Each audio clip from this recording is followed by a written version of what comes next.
Fala, meu aluno, fala, minha aluna, tudo bem com vocês? O meu nome é Roberto Júnior e eu estou aqui para nós realizarmos a correção de nosso simulado dentro da matéria de informática, tá bom? Então, nós selecionamos aqui 10 questões no modelo Sebrasp, com as características da banca Sebrasp, inclusive questões, da própria banca, tá? E agora nós vamos comentar o gabarito dessas questões e eu espero que você tenha se saído muito bem nesse simulado, tá bom? Então vamos lá abordar alguns aspectos desse nosso simulado.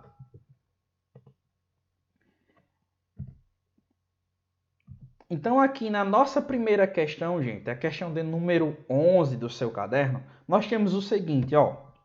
A rede de computadores que se caracteriza por permitir acesso restrito, comunicação instantânea, compartilhamento de dados e rede local é do tipo. Opa, essas características elas estão associadas a qual tipo de rede? E aqui nós estamos falando de um ponto bem específico do teu edital, que fala sobre o conceito de intranet, internet e extranet, tá bom? Então, quais são as características aqui dentro da nossa questão? Vamos lá. Primeira característica é permitir acesso restrito. Gente, se tem a ideia de ser acesso restrito, não pode ser internet. Se tem a ideia de ser restrito, pode ser intranet? Pode ser intranet. Pode ser OSI? OSI não tem nada a ver com o que a gente está abordando aqui, na verdade, né? Porque o modelo OSI, como o próprio nome já diz, é um exemplo de arquitetura de rede ou de implementação de uma arquitetura de rede em que a gente vai encontrar alguns requisitos, né? Não tem nem a definição de protocolos. Então a gente não poderia associar aqui, né, a análise da nossa questão. Então a gente eliminaria também o modelo OSI. O modelo TCP/IP também deveria ser eliminado, né? Porque a ideia de TCP/IP está associada à internet, aos protocolos dentro da internet. E a característica da nossa questão aqui não é essa. Então só nos resta agora em relação a um acesso restrito, intranet e extranet. Aí ele continua: comunicação instantânea. Opa, todas as nossas redes, seja internet, intranet ou extranet, têm essa característica. Compartilhamento de dados também é uma outra característica afim, né? Presente aí dentro das principais redes. E rede local? Opa. Rede local não, meu caro aluno e minha cara aluna. Rede local está associada, né, necessariamente à intranet, por se tratar de um exemplo de rede local de uma empresa, né? E quando a gente fala em rede local, a gente está falando aí da nossa querida LAN, né, que é uma rede de acesso local. Nesse caso, como se trata de uma rede interna, uma rede intra, só pode ser a ideia da intranet, tá bom? Agora nós vamos lembrar aqui o conceito de internet e intranet, né? Associado, obviamente, também a extranet. Vamos lá? Então, nós temos aqui, gente, uma imagem que eu gosto muito de utilizar para conceituarmos intranet, internet e extranet, tá bom? Primeiro ponto que você precisa notar é que as três redes, elas coexistem e existem de forma autônoma. Cada uma vai ter a sua função, tá? Cada uma delas tem a sua própria função e momento lá de utilização. Show de bola. Mas vamos lá conceituar historicamente, quem foi que surgiu primeiro? Gente, em um primeiro plano, quem surgiu foi justamente a ideia da internet. Né? A ideia de inter vem de internacional, net vem de rede. Logo, é uma rede de acesso global, sem restrições.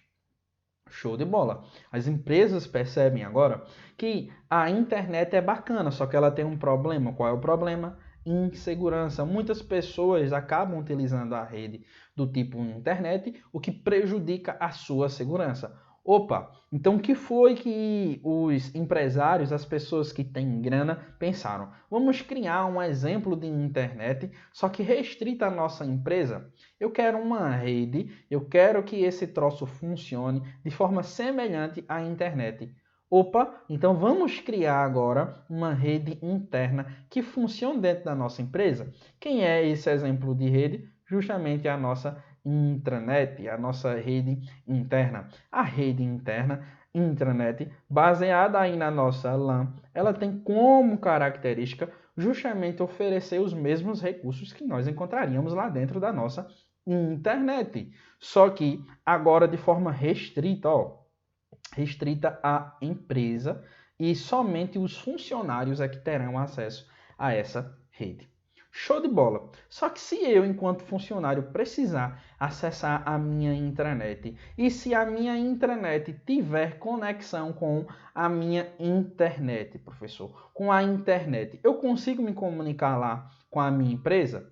Se eu estiver devidamente autorizado, autenticado, com login, senha, tudo direitinho? Consegue, tá? Então, em uma hipótese em que a intranet tem um acesso lá com a internet, que não é regra, mas que pode acontecer, eu consigo, sim, devidamente autenticado e autorizado, acessar a minha intranet, tá certo? Então, imagine que eu estou lá da minha casa, sou funcionário aqui do CPEM e preciso acessar a minha intranet. Eu consigo, desde que devidamente autenticado e autorizado. Quem é que vai filtrar ali a ideia de entrar ou não entrar dentro da intranet? Justamente esse carinha aqui que é o firewall, né? Que é o muro de fogo, é um recurso de segurança da informação que vai filtrar esse acesso à minha rede local. Legal? Então eu estou ali autenticado e autorizado. Faço parte do público interno, seja dentro da empresa ou na minha casa, se devidamente autenticado. Se a minha intranet também tiver conexão com a minha internet, eu consigo sim acessar ela de qualquer lugar do mundo, tá bom? Só que a regra é que eu vou acessar dentro da empresa. Bacana? Show de bola! Só que o que foi que o dono da empresa, em uma perspectiva histórica, notou? Que as pessoas que estão ali ligadas à empresa, mas que não fazem parte do corpo de funcionários da empresa, também necessitavam ter acesso a essa rede. Então a gente vai liberar todo o acesso a todo o conteúdo da minha intranet para um estranho? Não. Só que eu vou permitir ali uma exceção. Eu vou permitir um acesso a um público extra que vai além dos meus funcionários. E é aí que surge, meu caro aluno, a ideia de extranet, é uma rede externa para comunicação com quem? Com clientes, alunos e fornecedores. É um público que está associado aí à minha empresa. Por isso que a gente diz que a extranet ela tem a característica de funcionar associada a um determinado tipo de negócio. Veja que bacana. Então, o que é que a gente pode notar? Que a extranet é uma exceção ao acesso à intranet, que seria somente possível dentro da empresa para o público interno. Então, eu posso não ser da empresa e ter acesso a uma determinada intranet, ou parte da intranet, para ser mais específico, né? Desde que eu seja devidamente autenticado e autorizado. E tem alguma relação com a empresa, seja para negócios, para educação, né? Seja cliente, seja aluno ou ainda um fornecedor, tá? Então, é uma rede restrita também, só que é um público mais aberto, é um público extra, que vai além da intranet. Bacana? Então, vamos ver aqui ainda algumas características bem objetivas desses três tipos de rede. Então, veja, eu tenho aqui a rede internet, a rede intranet e a rede extranet. Agora eu vou analisar esses aspectos aqui, tá bom? Primeiro aspecto de acesso restrito. Quem é que vai ter um acesso restrito? Qual dessas redes vai oferecer um acesso restrito? A internet oferece um acesso restrito? Não, qualquer pessoa pode, sem nenhum problema, ter acesso aqui à ideia da internet, né? Então, a internet, ela não vai se enquadrar aqui, beleza? Somente a intranet e a extranet. E na característica de comunicação instantânea ali, né? Ao mesmo tempo, de forma síncrona. Tanto a internet quanto a intranet e a extranet vão oferecer isso. Aliás, é a característica, né, mais presente aí nas redes de computadores. Comunicação externa da nossa rede local com o ambiente externo. Quem é que oferece isso? A nossa internet, obviamente, porque quando eu estou acessando a internet da minha casa, eu estou tendo uma comunicação que vai além dos limites físicos da minha casa, não é verdade? Então é uma comunicação externa. E quando eu estou lá na minha extranet? Também, porque o público interno da LAN, da empresa, está se comunicando lá com o público externo, então também é uma comunicação externa. Tá, a intranet vai ter essa característica de comunicação externa? Não, porque ela é uma rede do tipo LAN, baseada na LAN, é uma rede local, tá bom? Agora, a comunicação de compartilhamento de impressoras. Veja, uma pessoa que está na internet, usando a internet, se conectando com a internet, ela não vai precisar necessariamente de uma impressora que esteja lá no Japão, vai? Não, mas uma pessoa que esteja na sua rede local, ela pode se conectar com a sua impressora e vai fazer todo o sentido. Então, qual é a ideia? A única rede que vai oferecer o acesso a impressoras, nesse contexto aqui, vai ser a nossa intranet, tá? É a nossa rede interna. Show de bola. Então, o que vai acontecer nesse nosso caso? A rede internet e a rede extranet vai oferecer o acesso ao recurso impressora? Não, não faria nenhum sentido. Então, somente a intranet vai ter aqui essa característica, tá bom? Compartilhamento de dados. Ora, gente, assim como a comunicação instantânea é uma característica de todas essas três redes, o compartilhamento de dados também, inclusive, é um motivo pelo qual a rede de computadores existe, não é verdade? Então, aqui dentro do compartilhamento, a gente vai ter, obviamente, essa característica presente nas três redes, tá certo? Agora, rede local. Rede local, como eu já tinha adiantado para vocês, é uma característica aí somente da nossa intranet. Show de bola? Então, vamos agora para a nossa segunda questão. Aqui na nossa segunda questão, é a questão de número 12 do seu caderno, nós temos o seguinte, ó. O modelo de computação em nuvem que permite aos usuários finais acessar uma suíte de escritório na web é denominado. Então, ó, letra A, Platform as a Service, ou PaaS. Letra B, Internet of Things, né, ou IoT, Internet das Coisas. Letra C, Virtual Machine, ou Máquina Virtual, VM. Letra D, Software as a Service, ou SaaS, Software como um Serviço. Ou letra E, Infrastructure as Service, né, ou IaaS. Gente, aqui nós estamos falando de computação em nuvem. Então, quando a gente fala em computação em nuvem, nós temos apenas três serviços.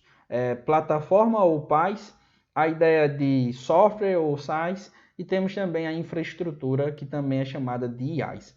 Quando nós nos referimos ao acesso a um software, a gente só pode estar falando aqui de software as a service, ou seja, o software enquanto um serviço oferecido em nuvem, na própria internet, sem a necessidade de ser instalado, tá bom? Gabarito, letrinha D. Agora vamos falar um pouco aqui a respeito das três implementações.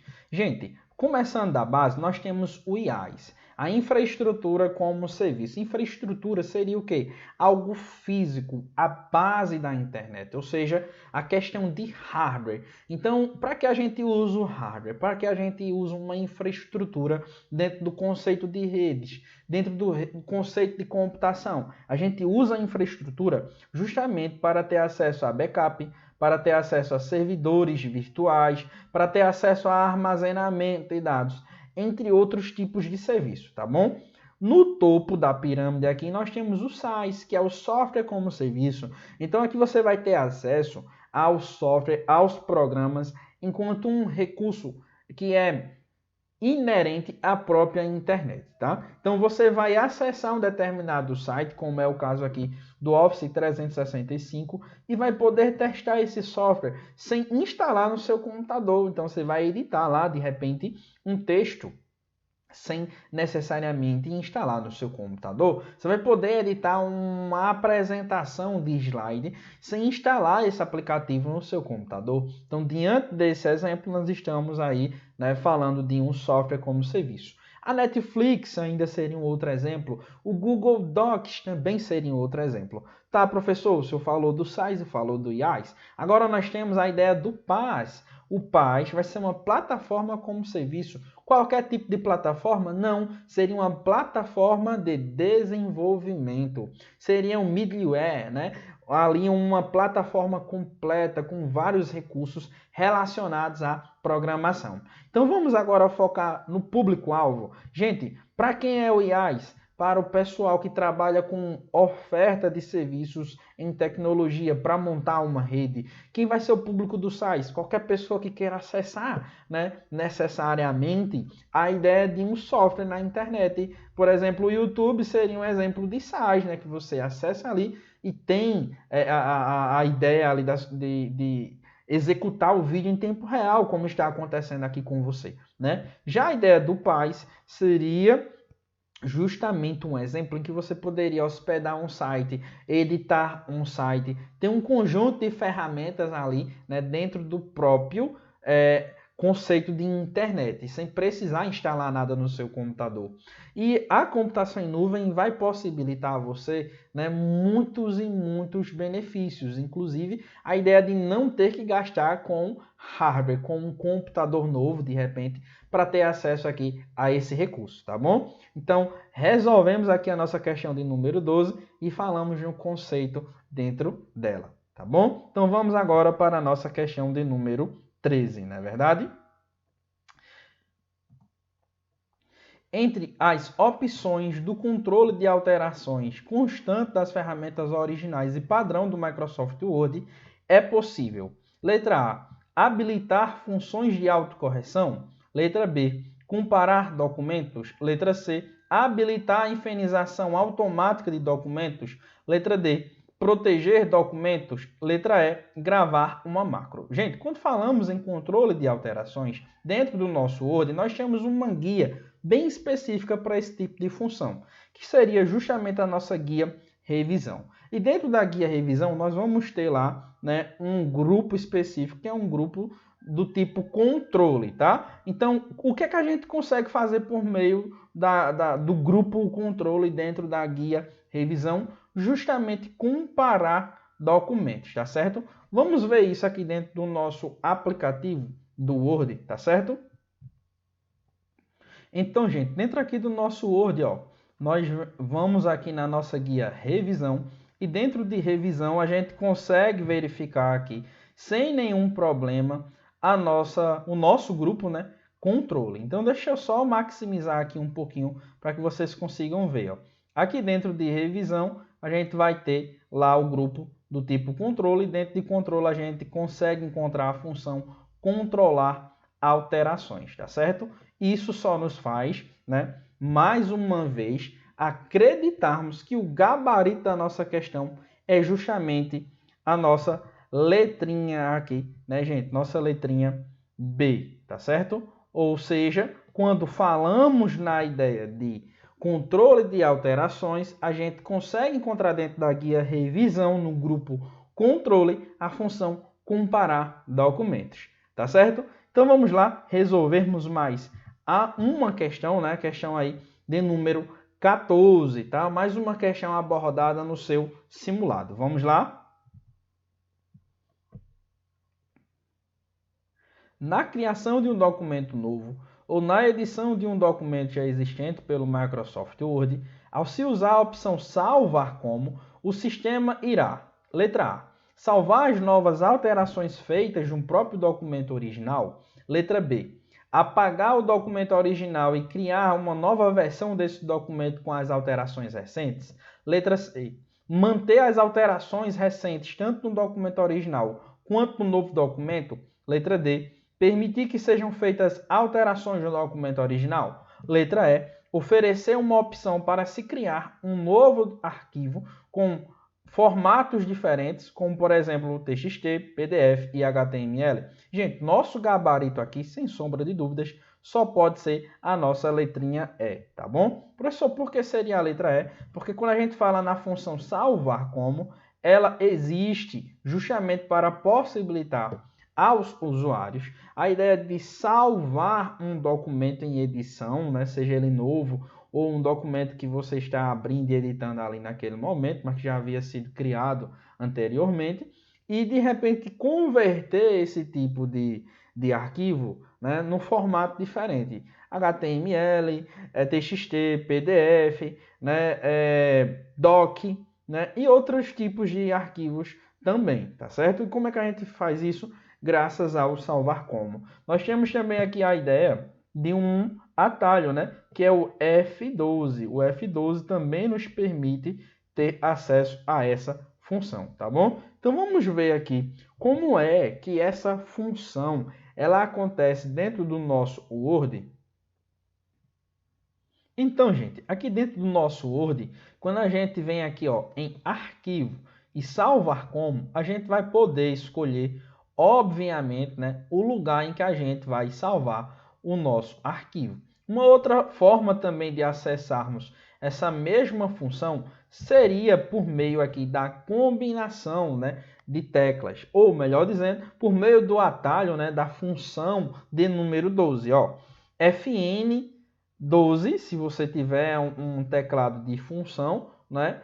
Ou ainda, se você tiver um teclado comum lá, né, num desktop qualquer, você vai apertar apenas F12, tá bom? Então isso aqui é só um detalhe para que você não caia de repente numa pegadinha do examinador. Então F12 direto se for um teclado comum de um computador, se for um teclado com funções, né, na ideia de um teclado de desktop mais avançado ou de um notebook, você vai geralmente pressionar a combinação Fn mais 12. Padrão F12. Mas falar em um teclado de função, você vai combinar esses dois, tá? Então aqui eu vou poder escolher ó, o lugar em que eu vou salvar esse tipo de arquivo, tá certo? Desse modo, a gente garante aqui que o nosso gabarito só pode ser, né, aqui no nosso slide, a nossa letrinha E, tá bom? Então a letra E é o gabarito aqui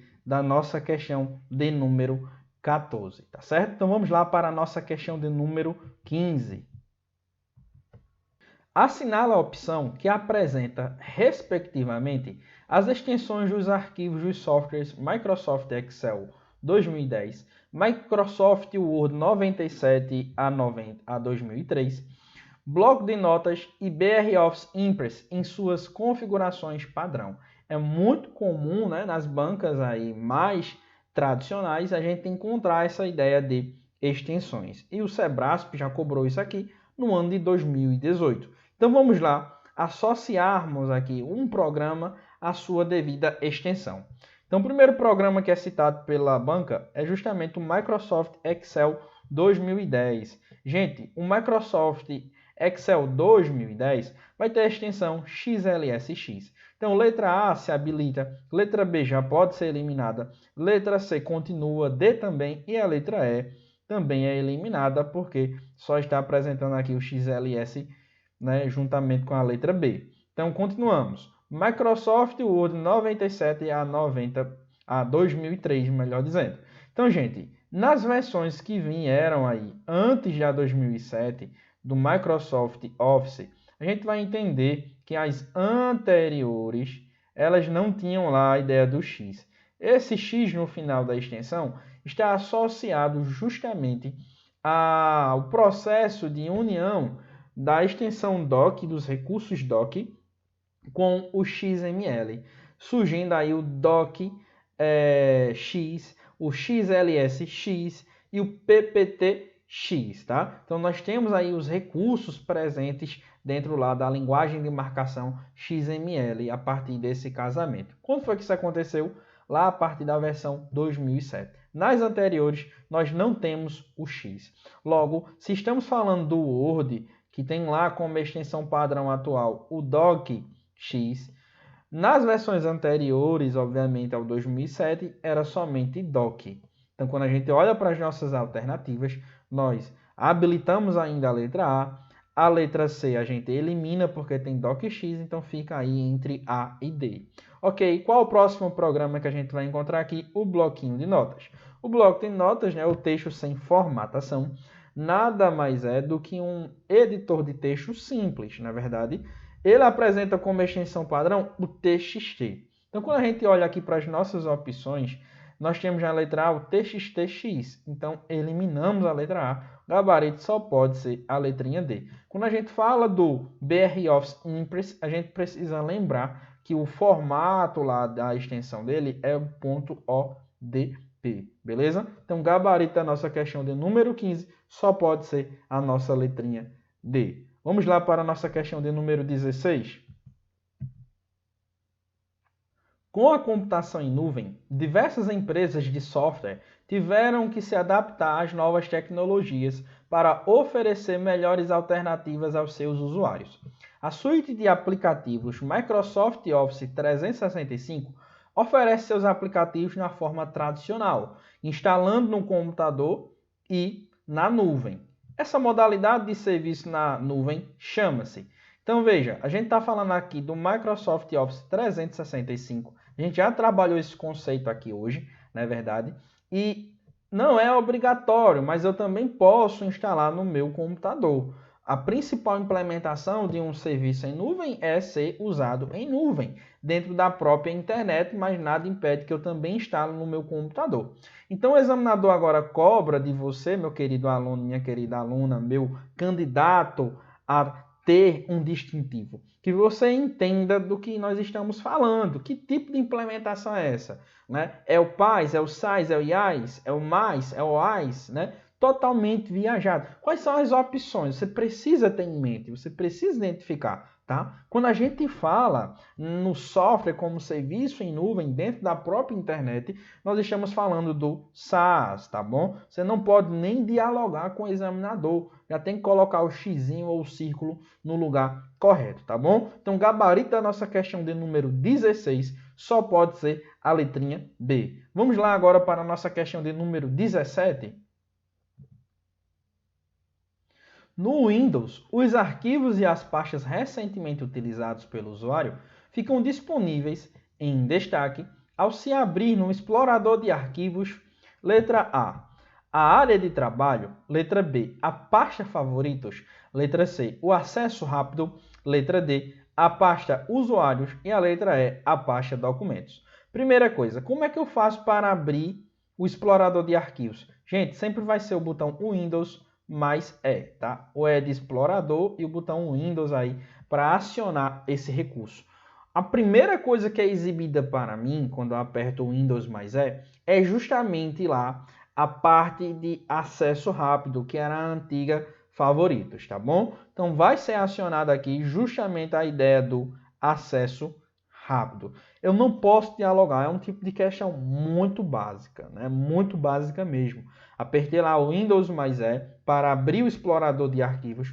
Por padrão, ele já vai abrir para mim lá o acesso rápido. Dentro do acesso rápido, atualmente, eu vou ter também o acesso aos principais arquivos que eu abri. Então, eu tenho as pastas frequentes aqui, né? Uma espécie de registro por padrão. E também o histórico dos arquivos que eu abri por meio do meu explorador de arquivos. Professor, eu consigo configurar isso e remover essa configuração? Sim, mas de forma padrão, tudo isso vem registrado aqui dentro do nosso acesso rápido. Perceba que eu abri aqui o nosso explorador de arquivos e ele já abre, né, de forma padronizada dentro do acesso rápido com essas informações. Beleza? Então, o gabarito aqui da nossa questão de número 17 só pode ser a nossa letrinha C. Tá bom? Então, vamos lá para mais uma questão agora, a questão de número 18, tá bom?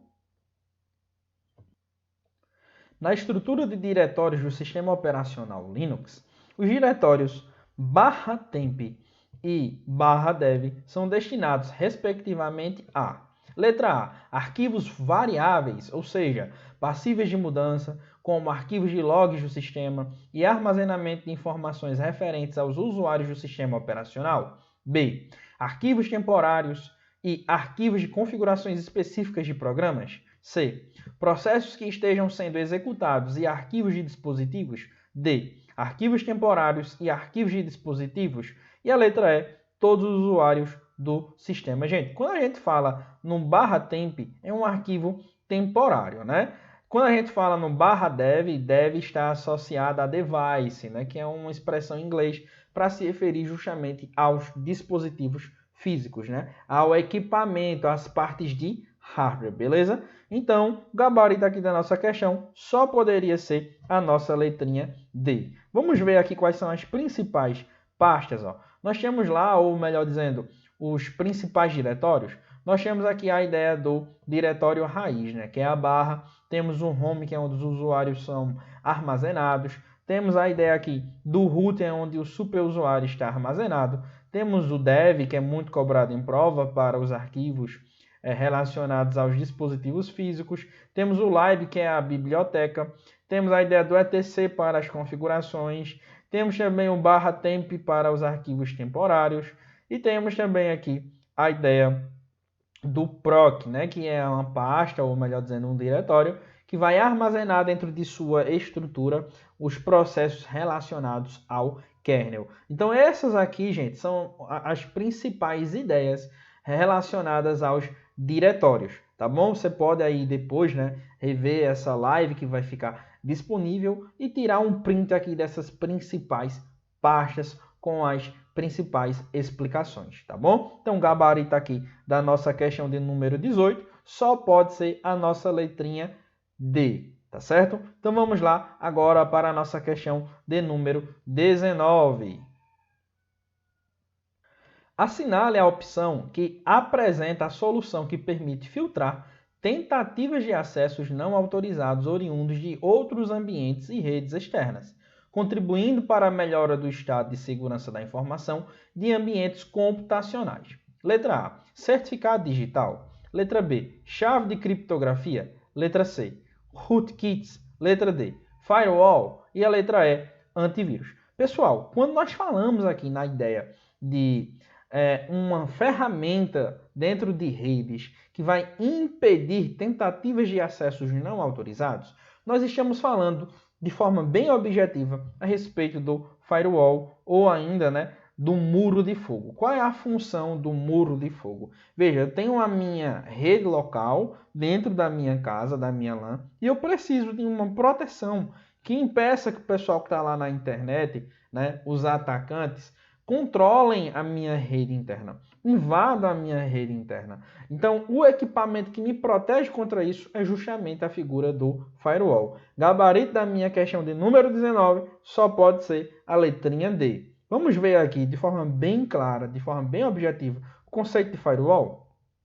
Então, ó, firewall nada mais é do que esse equipamento, né, que fica aqui, ó, entre a sua rede local, a sua rede LAN, e a nossa rede do tipo WAN lá dentro da nossa internet, né? A internet de acesso aí público, né? Então ela vai proteger contra a invasão, né, que vem lá da internet. Então os caras que estão aqui na internet, né, os invasores, os vagabundos que querem dominar o seu computador, controlá-lo, vai tentar ou irão tentar, né, passar pelo seu firewall. Se o seu firewall estiver devidamente configurado, sem nenhuma adulteração em suas políticas de segurança, ele não vai conseguir, tá bom?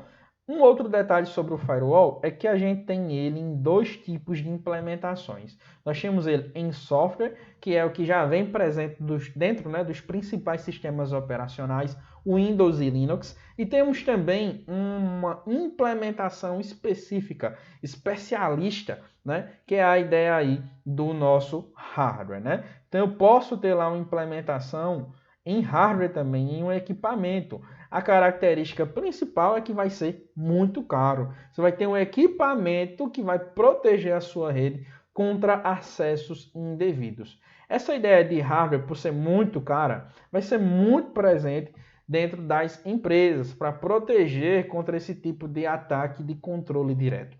Agora você tem que tomar cuidado, porque o firewall não vai proteger a rede interna de uma eventual infecção por malware, tá bom? Então, o detalhe principal do firewall e que o examinador vai tentar explorar aí na sua prova é essa característica dele não conter, ele não proteger contra infecção por malware, porque isso é a função de um antivírus e não de um firewall, beleza? Então vamos lá, gente, para mais uma questãozinha agora, né? A questão de número 20. Bacana? Então vamos lá para a nossa questão de número 20. O vírus que permite mudar sua própria aparência e alterar padrões de comportamento é do tipo: letra A, veículo de transporte; letra B, metamórfico; letra C, de disseminação ultra rápida; letra D, multi-exploração; e a letra E, polimórfico. Gente, quando nós falamos em vírus, é importante que você sempre lembre que o vírus ele vai ter como principal característica a danificação de elementos lógicos, os programas, e também alguns equipamentos, tá? Então o vírus ele vai ter como função primordial causar algum tipo de malefício, algum tipo de danificação, tá? Tanto a equipamentos quanto a softwares, beleza?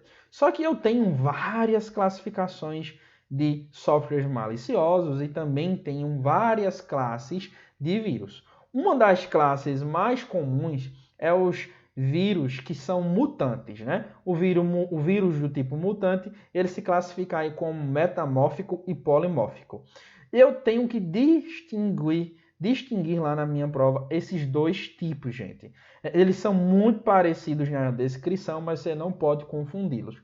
A nossa questão aqui está falando de um que tem a capacidade de mudar sua própria aparência e alterar padrões de comportamento. Quem é que tem essa característica aqui? O metamórfico. Então, o gabarito da nossa questão só pode ser a letra B. Agora, vamos lá. Ó, o metamórfico e o polimórfico, eles têm em comum a capacidade de mudar a sua aparência. Enquanto o polimórfico só muda a sua aparência, a forma como ele é encontrado pelo antivírus ou pelas ferramentas de segurança dentro do seu computador, o metamórfico ele vai um pouco além. Por isso que o nome é meta, algo que vai além. Mórfico, forma. Então, o metamórfico, além de mudar a sua aparência, a forma como ele é enxergado pelos programas, ele também vai criptografar o seu próprio código e vai alterar o seu padrão de comportamento. Cada vez que o vírus do tipo metamórfico é executado, ele muda a sua estrutura. Diferente do polimórfico, que só muda a sua aparência. Tanto o polimórfico quanto o metamórfico, eles já acabam criptografando a sua estrutura. A diferença é que o polimórfico vai usar uma chave de criptografia, um procedimento de criptografia externo, enquanto o metamórfico ele vai ter dentro de sua própria estrutura, dentro da sua própria programação, dentro do seu próprio código, uma utilização de chaves criptográficas interna, né? Então ele não vai precisar de um recurso externo ao seu código e sempre ele vai mudar o padrão de seu comportamento, claro, obviamente, alcançando aí os malefícios que ele foi, né, projetado para fazer, tá bom? Então, gabarito da nossa questão de número 20 só pode ser a nossa letrinha B. Agora, vamos fazer aqui uma breve revisão sobre os principais tipos de malware, tá bom? Nós temos um malware mais clássico, que é o vírus, que nós acabamos de falar que tem a função de danificar.